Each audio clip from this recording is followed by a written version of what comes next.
Hey guys, today's video is coming to you from Australia where I've been vacationing. I've had a chance to see my little nephews, play rugby with them, check out Vivid on Sydney's harbour, have some beach time, catch up with family. It has been a much needed break. One of the highlights was going through a lifetime of storage, and in this video I am going to share with you 5 private mementos that I found that are gonna blow your mind. So let's get to it. So one of the coolest things I found were photos from my teen years. Yes, this is the height of emo Juls. Angsty parents going through a divorce, listening to Blink-182, writing screenplays. It was a hell of a time in my life. But it was also a time where I did find a lot of success in school and as a film journalist, as you can see here. You know, not many people know this, but this is truly one of my proudest achievements. I was a film journalist. I wrote for Film Inc. magazine as the editorial assistant, but this was my first cover story. I interviewed Christina Ricci. Wow. And I remember when Aaron, the editor, called me and said, man, we're gonna put your story on the cover. And it was just the proudest moment. Yeah.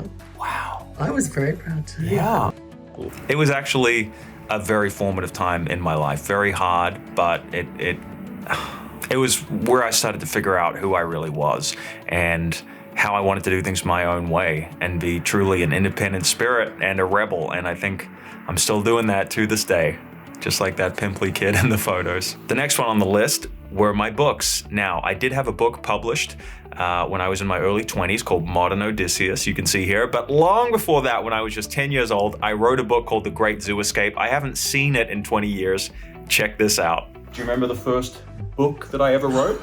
I certainly do. What was it called? Great Zoo Escape. Here's the original manuscript, Oh my God, people. you Found it. So You were this looking was for that recently. This was a very Roald Dahl-esque Oh my book. You can see I gosh. illustrated. It's got these it's very much like That was awesome. Quentin Blake. Was he the illustrator? I want to say. I think so. Sounds familiar. But it was the story of monkeys that escaped from a zoo. They escaped a very treacherous man. So I did this when I was about 9 or 10. And look, the monkeys Oh escaped. yeah, I remember that picture so well. The monkeys escaped the zoo in the end.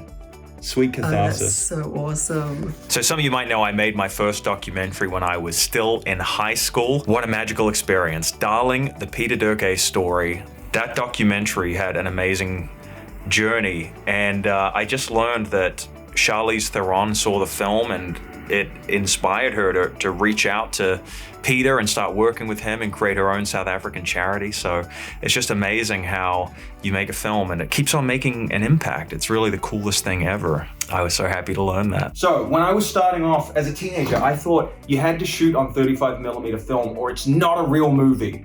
So the first thing I ever shot on my documentary when I was a teenager was on 35mm film. Such overkill. I mean, people make movies now on an iPhone like what you're holding, but it's kind of special. This was the first real movie footage I ever shot. So I don't want to bring these back to America, but I'm going to cut out just a few little frames and keep that.